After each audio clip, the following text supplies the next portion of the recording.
Cancer Council WA acknowledges the traditional owners of country throughout Western Australia. This recording was captured on Whadjuk Noongar country. We recognise the unique connection that Aboriginal people have to land, water, sky and community, and we recognise elders past, present and emerging.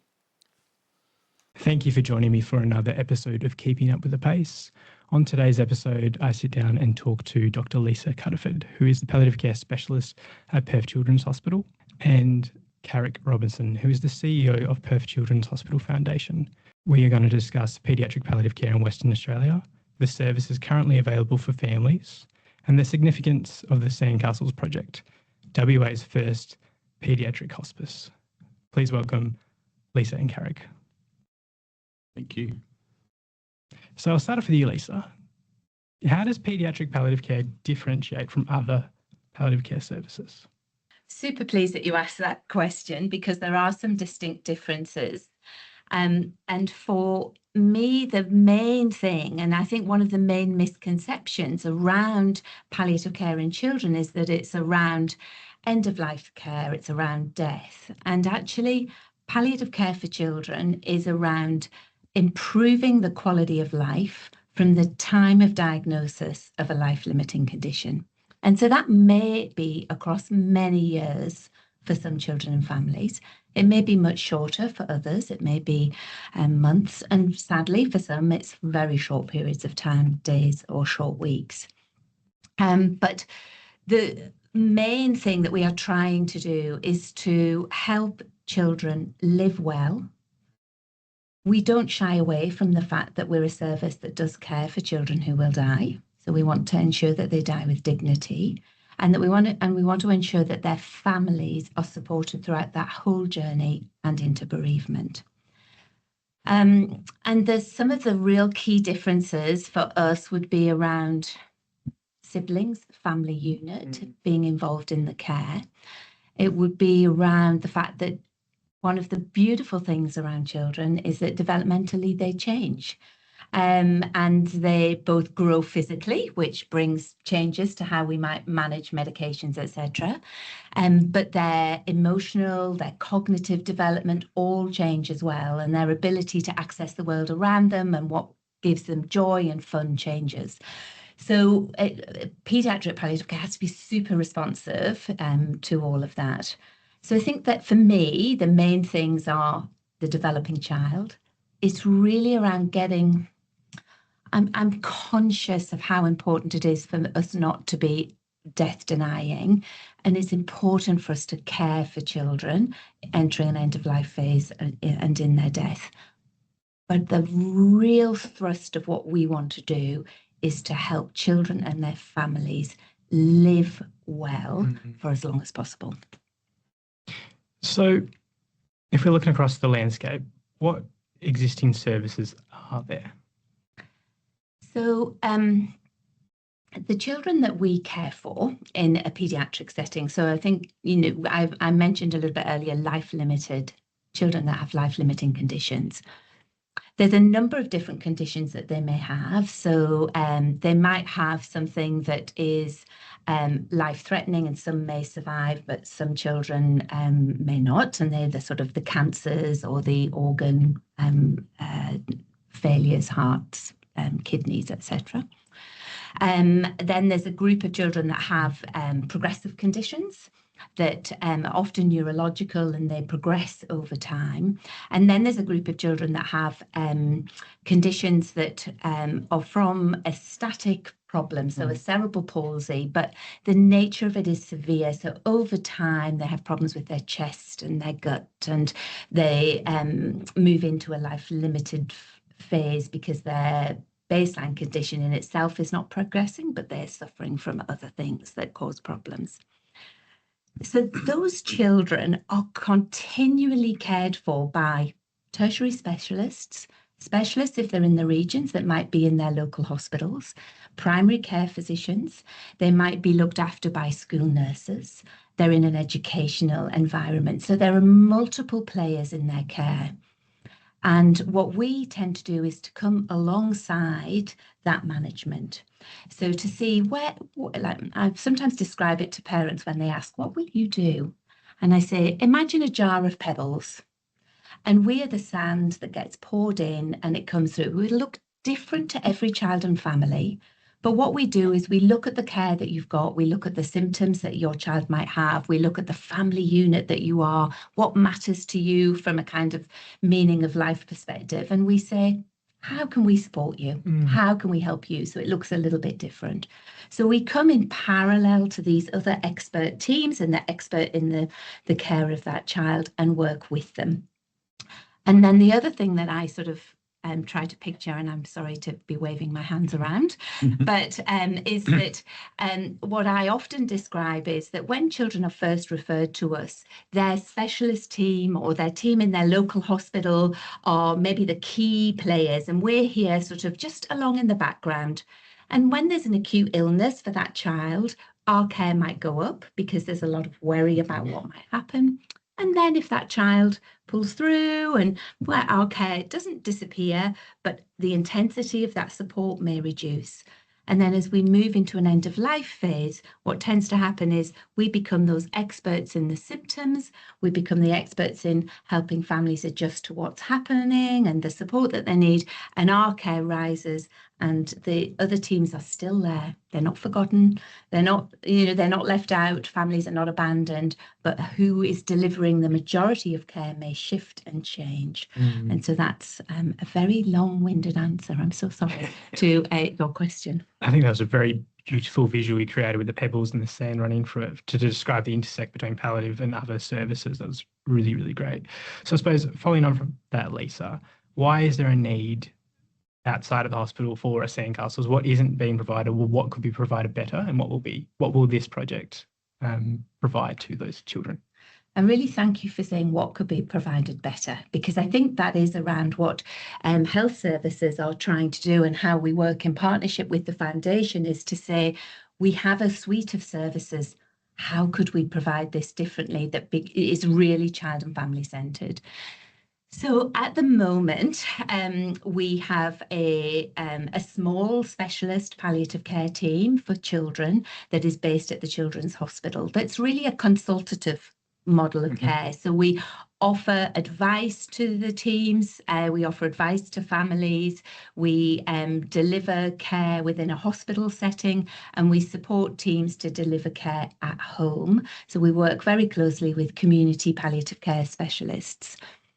We do a lot of liaison work, and we have, as part of our team, doctors, nurses, a social worker, administration staff, and we have educators that go out if we have a child in the community that are funded through something called the Quokka project, but they will go out and upskill the local community to help care for that child where they want to be.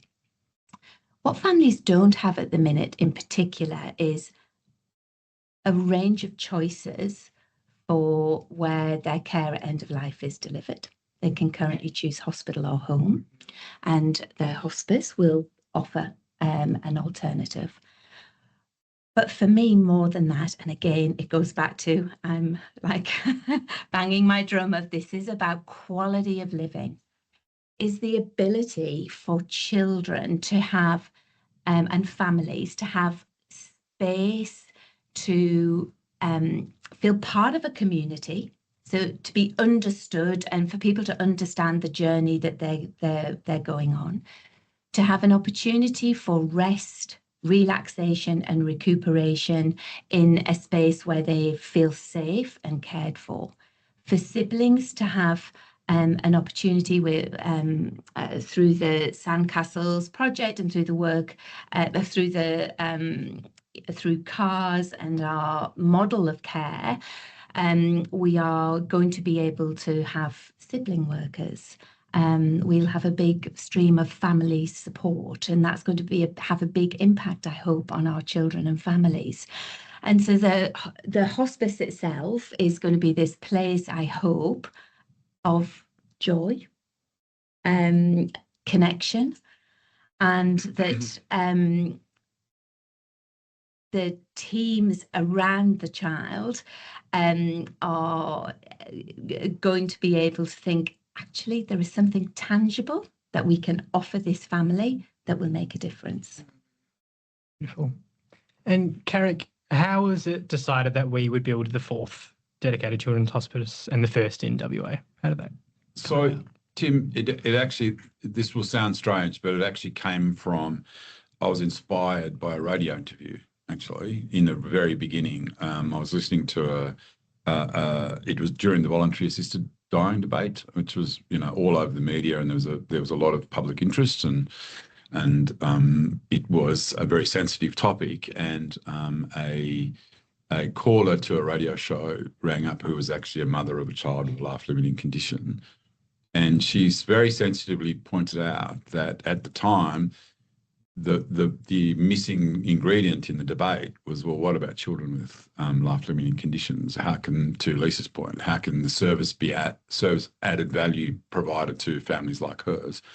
Because she felt isolated. She felt that her view of the world was that there wasn't an alternative to care at home and in-home care, and or tertiary care through PCH, both of which she was, very strong in her admiration and of the service being provided, but said quite clearly there needs to be another option for families like them.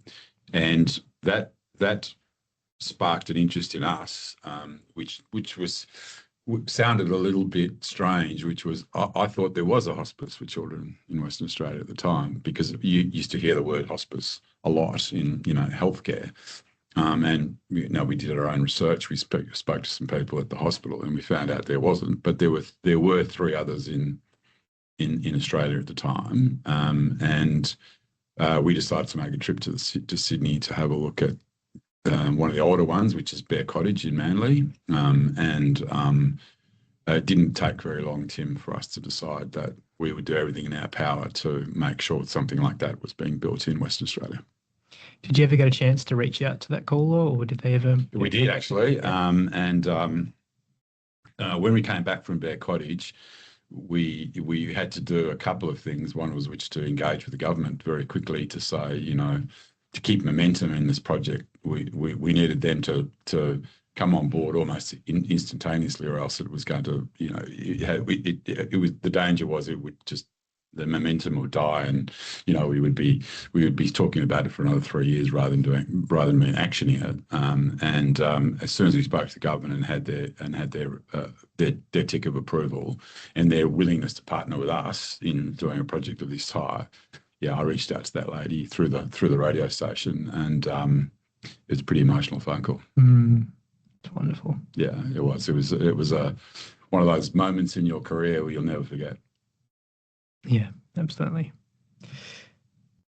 So what will differentiate it from existing services that are there? I mean, you touched on incorporating siblings and family much more into the care and have it much more holistic and collaborative. But practically, what will be delivered there that isn't currently being delivered at PCH? So I think it is, so the building itself will be able to provide in-house respite care for children and their families. We will be able to provide symptom management stays for symptoms where the palliative care team are the experts in the management of that to help improve the symptoms for that child. And we'll be able to provide end-of-life care in a place that is home-like for those families where that is their choice. So in no way have we ever felt that, we're saying everybody has to come, here for end-of-life care. We're saying we want to provide choice for you in a place that feels warm and home-like, but doesn't have the when you're at home caring for your child at end of life,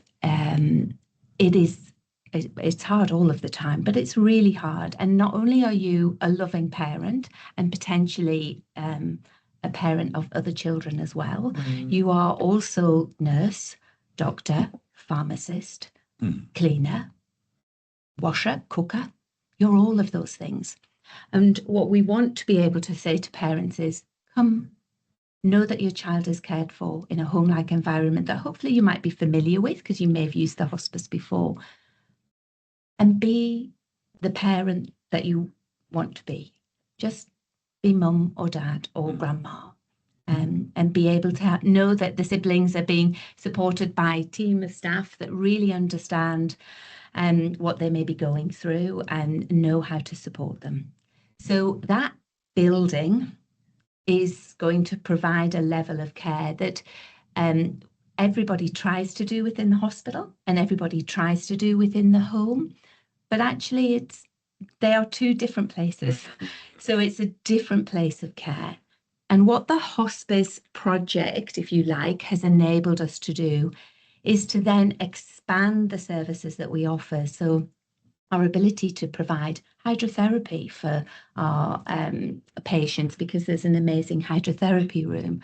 We have therapy rooms, we have quiet spaces, we have messy play, music space, this soft play, multisensory. I'm excited. There's a lot of spaces. There's a lot of spaces. Yeah. So actually that ability to really allow a child to be a child, allow siblings to be big brother or little sister, argue. There will be a bit of that in the hospice, normal family, kids being kids, etc., to allow that to happen. So that's great that we can allow that to happen.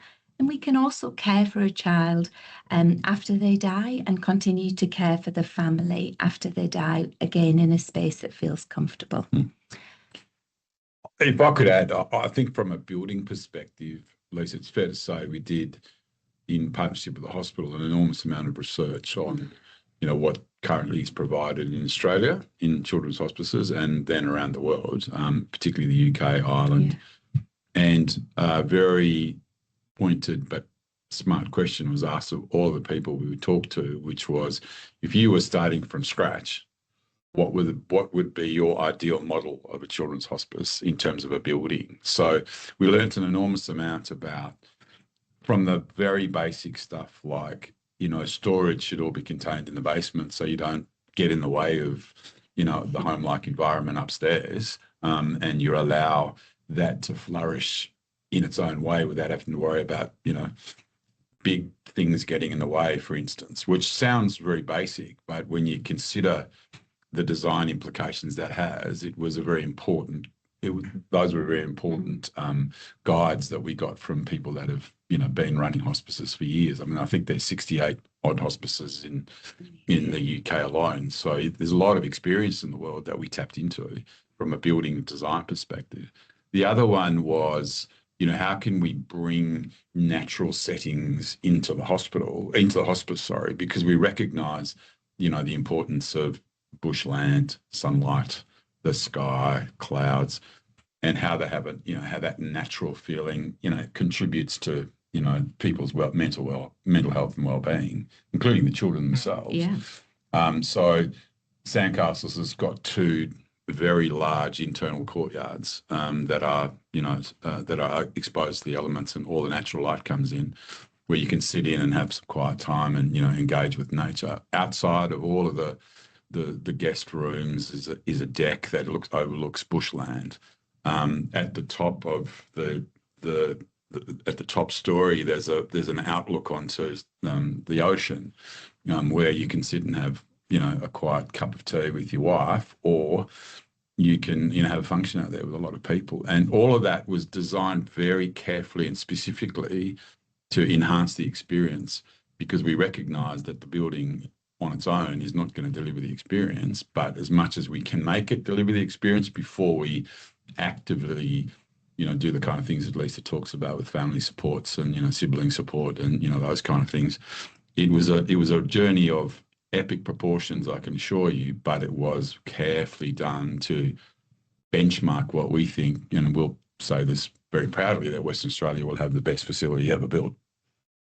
And I just want to add to that, if I may, say the family suites, because I think we've not touched on those. So the spaces to allow families to be together. So we've got guest bedrooms, but also 3 family suites. So if families want to stay, they can, yep. And they don't have to.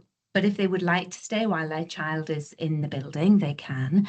But 2 of them are upstairs on the first floor. And when I was last down at the hospice, it wasn't, it hadn't been fully completed, but I walked into one and I was like, oh, this is just the sense of space, the sense of peace overlooking the ocean was incredible. And I actually, negative Nancy always, thought, oh, that other room, everyone's going to want this room. And I went to the other family suite and I stood at that window and the view over the bushland and also just capturing a little bit of the ocean. I was like, oh, I'm absolutely blown away. The calmness that sort of space evoked, and I know that that's me, but I hope that it works for other people as well, was unbelievable. And I was with the rest of our team and we just took a few moments and stopped, and it was really incredible. So I think the space, the positioning is exceptional. Yeah, I'd agree. And I wanted to make the point that the insights that Lisa and her team gave us and the hospital team gave us in capturing the essence of what's important to the families had to be translated into the design. And whilst it was a very long process, it was a very important part of what we're delivering here. And, Lisa has illustrated those, particularly well. So we very proudly say there's natural bushland views on all sides. There's, magnificent ocean views on 2 of the sides. But those are sort of real estate terms. For us, what's really important about that is that sense of peace and de-stressing and, the ability to walk into a place and for a minute, even if it's only for a minute, you change your outlook, because these people live very difficult lives. And you're probably giving them the greatest gift that they could have, particularly when it's finite, is time. Yeah. And as Lisa said, there's all those other pressing priorities, other children, work, all those other commitments that families have, not with just for people with life-limiting illnesses, but also chronic illnesses that they have to over-cater for all the time. So what a fantastic thing that you can provide to people. Lisa, I just want to circle back to something that was said earlier. You mentioned a PCH paediatric model is currently consultative. I imagine access is quite a burden for some of these families. I imagine the typical entry point is through ED or potentially referral from a community palliative service. How will people access Sandcastles? Okay, so at the minute, families access our service through referral from a health professional. That is usually a specialist doctor or a doctor that is seeing them at a hospital in the regions. Our criteria are broad. They're actually very broad for a specialist palliative care service, and we accept any child living in WA with a life-limiting condition who is likely to die in childhood. So that's very broad. And once they're accepted onto our service, then we work with them throughout the time that they are accessing. We work with them through the trajectory of their illness, through all of the ups and downs, and supporting them and supporting the teams around them. And our team tries really hard to offer emotional, psychosocial support to those families. What we'll have with the hospice is this additional strand of family support that will also be kind of additive to the care that they're offered, which currently they don't have, and that will be offered wherever they are. Now, it is, I think, the model that you described there in your question about how will they access through ED, etc., is different, and I think is more based around an adult model potentially, where once you're referred to palliative care, often other teams are not as involved. So children will still be referred to the palliative care service.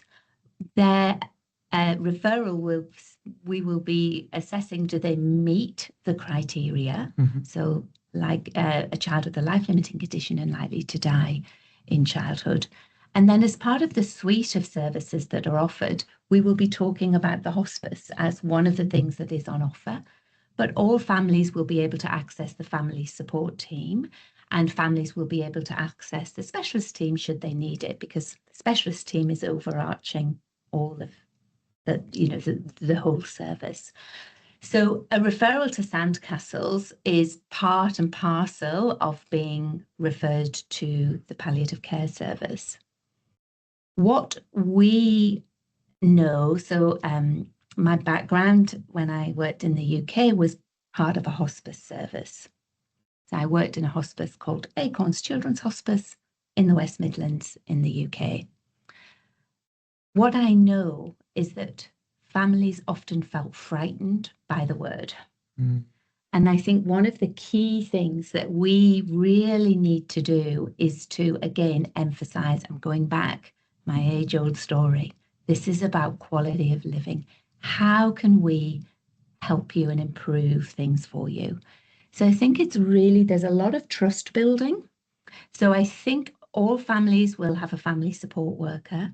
We would encourage families to come and look at the hospice. I would be encouraging families to give it a try, meet the team, really feel like, yeah, they get me, they're interested in me, they're curious about what makes my child happy, what are the triggers that we need to avoid, how do I really care for, how are they going to care for my child? Because the children in general are really complex.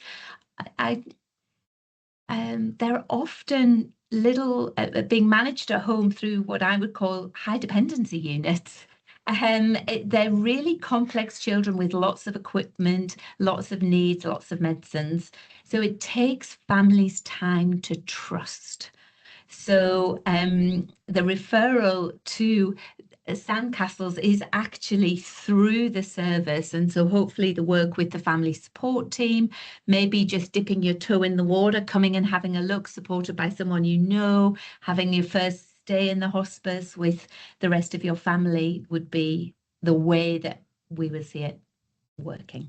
So also circling back to a previous point that you made, you spoke about bereavement support. What's that going to look like? So there's a lot of work in the bereavement space for children and families at the moment. And I think, so there's a few strands, if I may, that touch on. The first is after a child dies, there's an immediate period of, both care for the child that if it's in hospital, may occur in hospital. If it's at home, maybe at home or a move to a funeral director. And if you're in the hospice, may well be within the hospice. So there's that immediate period. And then there is a period where there is the planning of however we want to commemorate the life of that child and reflect on that and work with the family to begin to adjust to what is a new normal, which is a very distressing and upsetting new normal for them, and then help them to adjust and move back into the community and to feel supported within their community. Now, what we have recognised is that when we're working with families, many of them find returning to a hospital incredibly distressing, because a hospital has been a place often not of where appropriate care needed to be delivered, but is often a place that the child might not associate with pleasure or fun. And so for the family, that's what they bring when they come through the door. My understanding, and as I say, I've worked in hospice care, is when you have a hospice, even if a child has not died there, an ability to come back and reflect in a space that is remembered for the joy that it brought and the pleasure that it brought and the support to the family is really important. So I think that's something new that we're going to be able to offer our families. The support that we give is really as long as that family requires. At the minute, we tend to touch base regularly with the families through our nursing team and our social worker and occasionally our medical staff up until about 18 months. And then often families themselves begin to say, no, we don't need a call. But we would continue to respond to any contact from the family. But the Child and Adolescent Health Service itself is really looking at the model of care and how we support bereavement, and really working with key stakeholders to think about how do we help families with that reintegration into the community to feel supported by their community. And so that's a piece of work that's also ongoing. So I think it's a little bit, watch this space. We'll respond to what families need. But I do feel that we'll have a space that families might be comfortable to return to. And I think that's a really important thing that we're offering them. Yeah, and Tim, if I could add from a structural perspective, I think we work very hard at ensuring that there was an opportunity for a dedicated space for bereavement within the Sandcastles structures, and that had to reflect that there are a number of different ways different cultures reflect on paediatric deaths, and so we've allowed for groups of small number to groups of large number, and given it its privacy and its warmth and its inviting style through the design, but very cognizant that it's going to be a very sad area for some, and for others it's an area of celebration. So the design style was very flexible in that sense. And it's in its own space, in its own way. It's not meant to cut people off. It's just meant to respect that it's an important area for a different kind of interaction with the hospice. And that place for reflection and commemoration, Carrick, what is that going to look like aesthetically? What is it styled in a certain way? Is it? Yeah, it is. So again, with the benefit of research and experience, we were able to get the architectural design to reflect a space that is quiet. It's able to be either sealed off or kept open, depending on the wishes of the family. It's very lounge and lounge-like, so sofas, chairs, and we're accommodating the opportunity for the child to be there for a while as cultures require, and so there's that space, and then there's an outdoor dedicated space for the families and relatives and friends to gather, and it's accessible through its own entry. Okay. So all of those design features kind of mesh into a very warm, quiet, respectful space, which is in keeping with the general design aesthetic, but does appreciate that it's slightly different in the way you deal with it.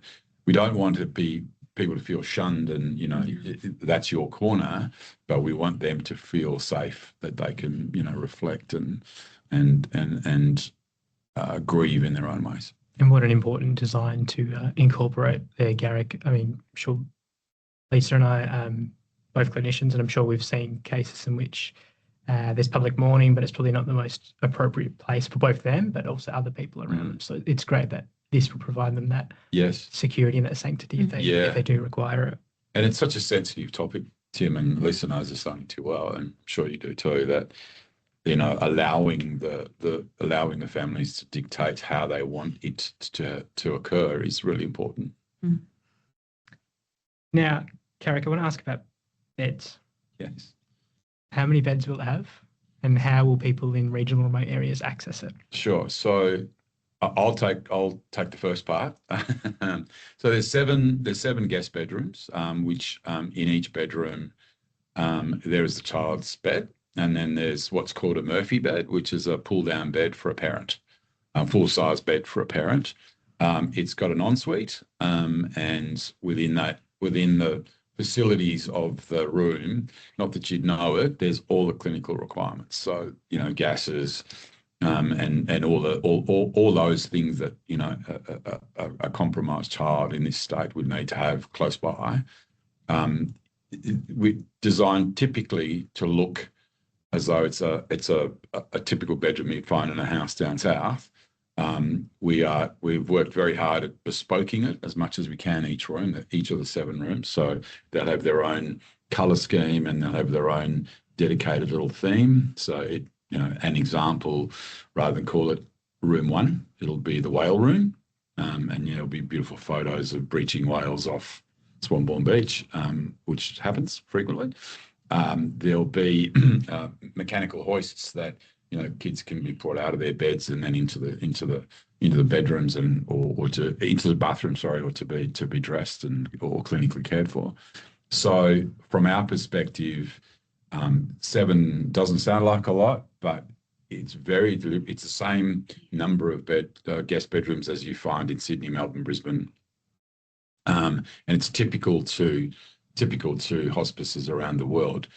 There are 3 family suites, as Lisa mentioned, and the point behind all that is it's quite deliberate to have it not too big and rambling, so it becomes like a very large facility, and it loses all its intimacy and its sense of community. So that is a well-known, and Lisa can amplify this, I'm sure it's a well-known and design feature of children's hospices, that you keep the numbers down so that you can create the community, spirit, and it's not you don't want it to be triggered like it's walking into a hospital. Regional access is going to be through the referral system, but there's also outreach programs for them as well. And I think it is around trying to again be family centred, and to ensure that if you are in the metro area, then it might be easier to come up and have a play space or enjoying the music, etc. And what we're hoping is that our family support and outreach team can help families gain connections locally to support some of the work that happens that would, if they were in metro, might be easier to access. So you've got a family support worker that's really beginning to understand what your needs are, exploring what's available in the area, but then also working with the WA Country Health Service to see how can we ensure that children that do live in the regions are able to access the physical hospice building also for the respite care requirements that they may have, in the same ways they can if they are metro families, and also if they needed to require that at end of life. So that's a piece of work that is ongoing. But I think that, again, it's making that point around the service being adaptive and flexible to the needs of the family, and trying to say, okay, so on a day-to-day basis, you are, I'm kind of pointing up here, but I'm going to name Kununurra, let's say, and what might we be able to access up there for you? Is there something that we can do that would help living in that area easier and improve your quality of life? So it's really around that individual child and family as well. So I keep thinking in my head of this hospice as a hub from which a lot of work's going to happen. And yes, a lot of work's going to happen for the children and families that might be staying there, but there's a huge amount that's going to happen that is every day managing children and families still out wherever they may be in their home environments. And from a resourcing perspective, what roles will be there, and approximately how many will there be? In terms of Clinical professional team, roles?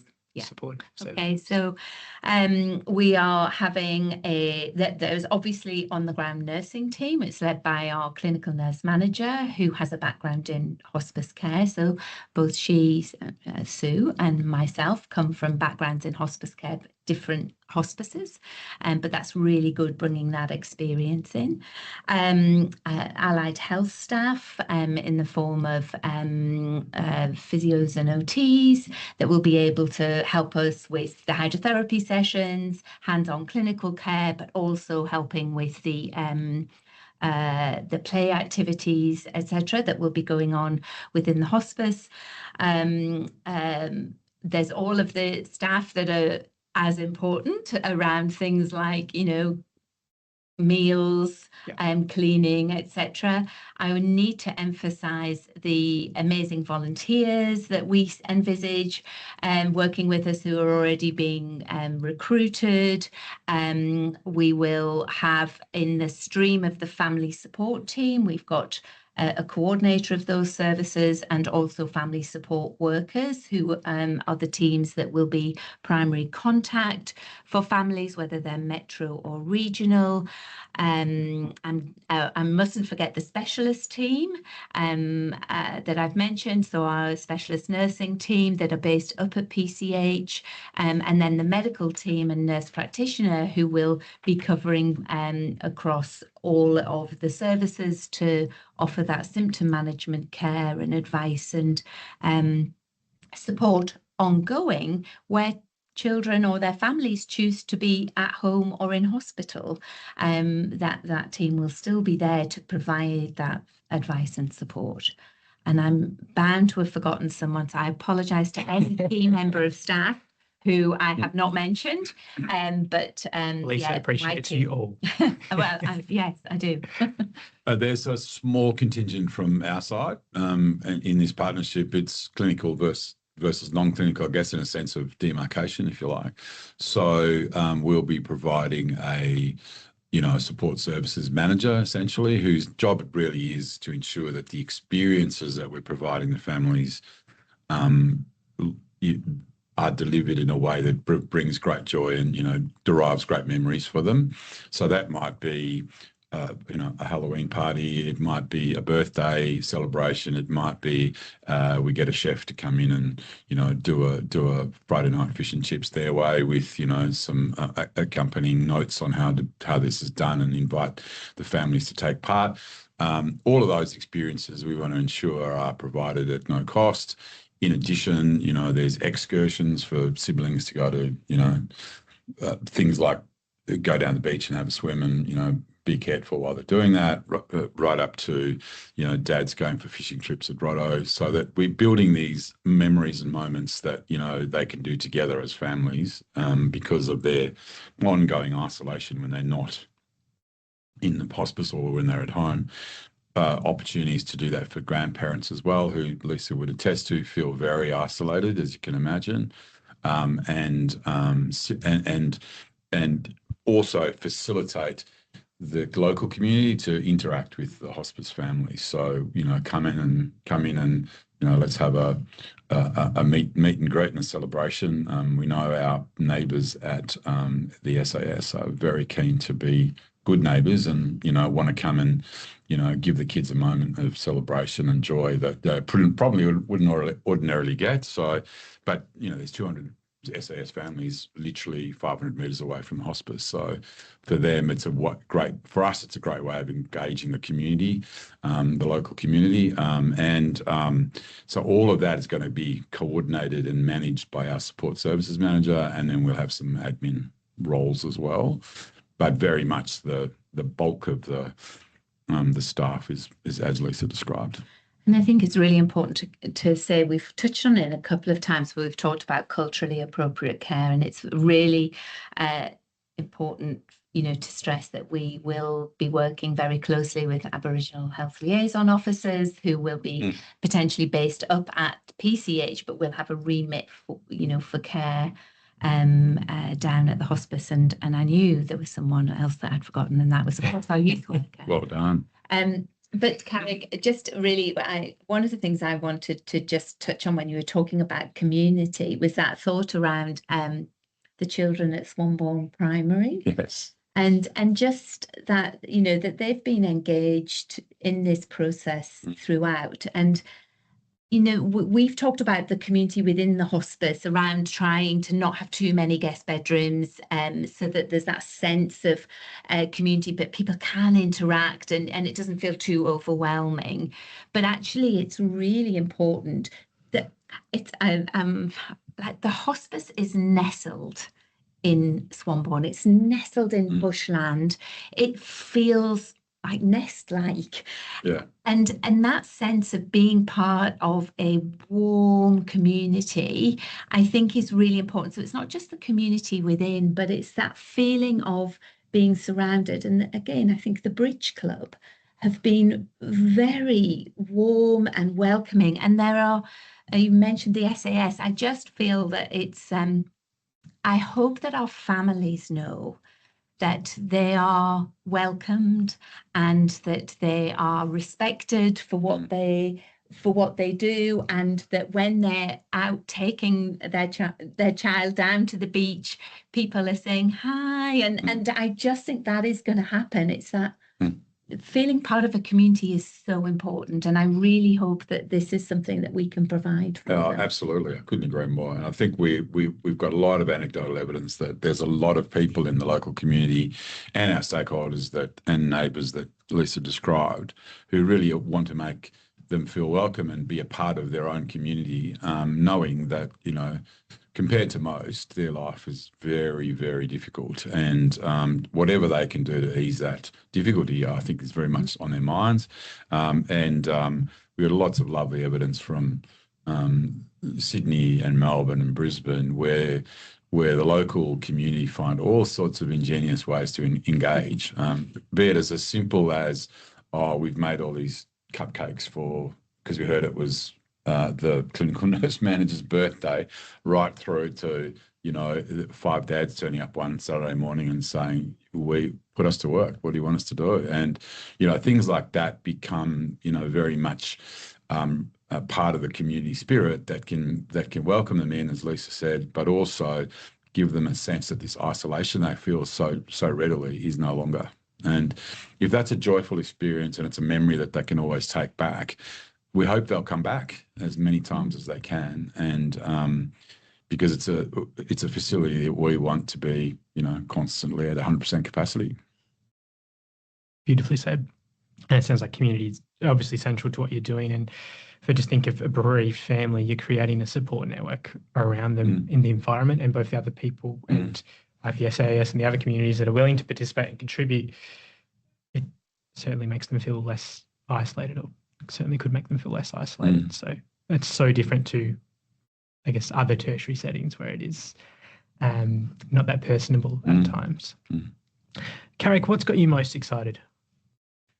I think the legacy that this is going to leave Western Australia and the people that have contributed in either small or very large ways, that it's a tangible evidence of the impact a partnership like this, with the support of donors, with the support of the community, can make on, you know, on a small but incredibly important cohort of people whose lives are, you know, forever difficult. And to have that opening just around the corner is very exciting. But I think it's the legacy it's going to leave. Western Australia needs to be very proud of what it's achieved here, because it's something desperately needed, not in a negative sense, but in a positive sense. I'm really excited about how this partnership has developed. We work closely with the hospital. Our offices are in the hospital, and it's been a difficult journey at times, but it's a journey of, you know, great focus and great willingness to get this right, and it'll leave a hell of a legacy. And Lisa, same question.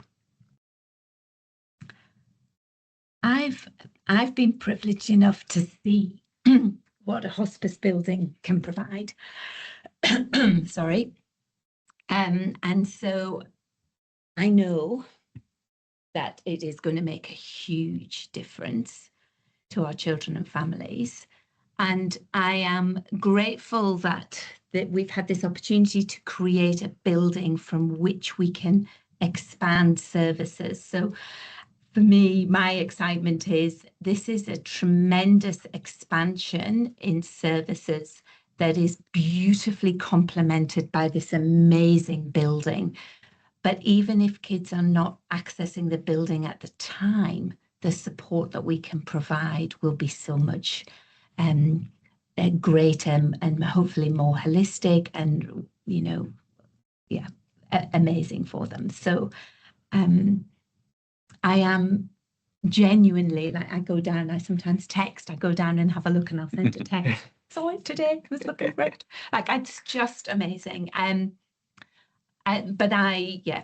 So I just really feel this sort of hope that families are brave enough. Our families are so amazing, and our families are so brave every single day. Because bravery to me is taking on challenges, and they do it. They get up every day, awesome. And they don't ever stop. They're the bravest people in the world in my book. But I hope they can take that step to come and visit and to see this space that is for them and to give us robust feedback so that we can continue, because, we often talk about mature services. So this is going to be a young service, if you like, but I hope we have a mature approach that allows us to adapt to what families need, and so that we can continue to grow and develop for them. Oh, I did miss one thing, Tim. What I'm incredibly excited about is, we've had direct experience with a family who lost their 16-year-old daughter, and had always yearned for her to be a part of the hospice community. But the thing that struck me about my interactions with them and my engagement with them was that, this is, as much as it is a future legacy, it's a dedication to the past as well, that these people have done and what they've been through, and the enormous contribution they've already made, should never be forgotten. Thank you. Thank you, Carrick. Thank you, Lisa, for your time. Pleasure. Thank you very much. Thank you for joining us for another episode of Keeping Up with the Pace. Anything referenced in today's episode will be captured down in the show notes. You can follow us on social media platforms, LinkedIn and Facebook, or you can head over to our website, pace.com, for any education or training needs that you have. Catch you in the next episode. Bye.